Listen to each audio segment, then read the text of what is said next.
All right, look what I got. Have some money saved. Sit it to the side in another bank account. You never know when something pops up. And this is it. For $100, yes, $100. It's a D64. I don't have the proper heads, but little extra RTV around the bolts will stop it from leaking. This is for your small block Chrysler, just in case some of you guys aren't the Chrysler fans and recognize it right away. I want to talk to you real quick about port matching. Just don't run out and do it. A lot of guys are like, oh, I'll just gasket match it, call it good. You may not want to do that, because when you deck the block and then the heads go on top, what happens is that the heads come in closer and drop down when you deck that block. Now, I know it's not a lot, but what you're going to end up with is a problem with the port matching. Now, this is a 340, 360 head gasket. I'll pop that on in a second. I just want to show you that these intake manifolds are designed for the 273 and 318. There's that old saying, you can't get there from here. Well, pretty much applies here.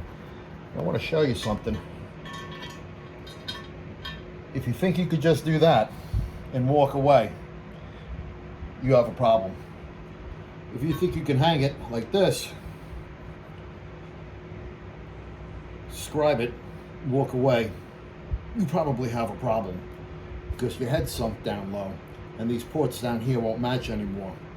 There's also a slight problem with these ports lining up as far as the height and the width. Now, I ran a scribe on them with the red Dicom, and here's the first problem. See, if you do it like this, upside down, you're going to end up with some holes. I don't know if I can get it just right, but it's not quite working for me, fellas. Sorry. This is just a real quick rush video. There is just not enough gasket here. It actually shines through. Just push it down. What you need to do is make sure that these are centered, and then you can run a basic scribe mark. I'm going to bring it up close. See how I ran out of material? There's just not enough aluminum. Let me try for a better angle there. We'll move that post down. All right. There is just not enough aluminum to port the roof. Roof is on the bottom because the intake's upside down. If you set it right way up, this is where it sits. But remember how I showed you I pulled it up? That's wrong too, because now you have a lot of gasket hanging through the bottom, and the deck will stop that. Get yourself a bore scope. Get yourself a scope so you can look down the intake runner and see exactly what it is what you need to take out to match this up. It's the only way it's going to work. If you try to just bench port it, that means everything else was perfect to begin with, and then you can get away with it. That's about it. And it's not really the smartest thing to do, because you're just going to end up with a port mismatch. If it's on the floor, not the hugest thing, but not what you want either.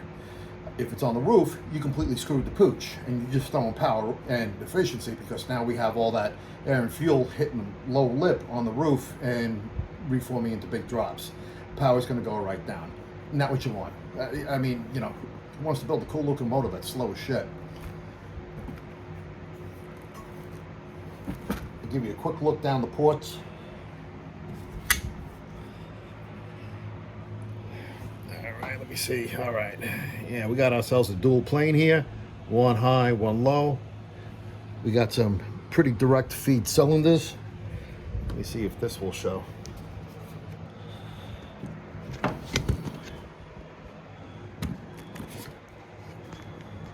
We'll just set you up right there, and oh boy, we can have ourselves a nice direct shot.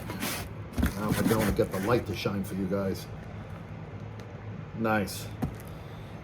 Some of these ports are gonna flow like a house on fire.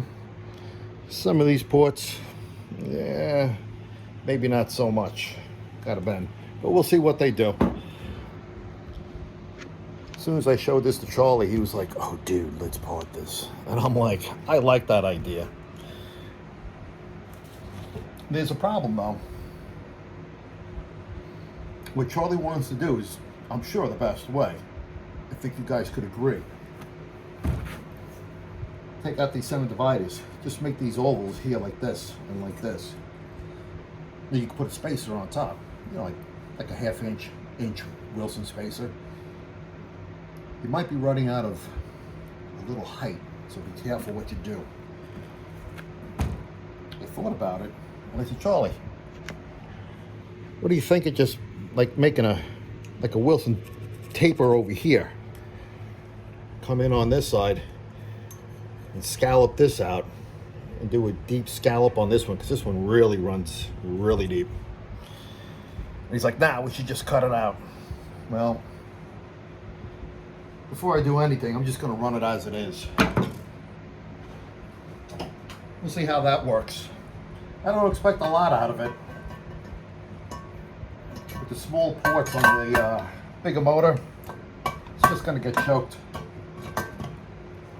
You can have the most righteous head on top, but if someone's not breathing, and these are a pair of 650 ABS style carburetors. They're both manual choke. I got these at a very good price too. They weren't stupid cheap because they're used for a short time, and the fellas that use them didn't like them. They said, oh, I need a bigger carburetor. Yeah, they probably could have used a 750, but I got these 650 ABSs. To those who know, thank you very much. Appreciate it. This is where we're going to go, probably first stop. And then we'll go to the street tunnel ram. And that should be fun. So, that's my quick thing. Have some money sitting in the side, put it in an envelope, put it in a another bank account, open up a bank account like with a credit union or something, I don't know.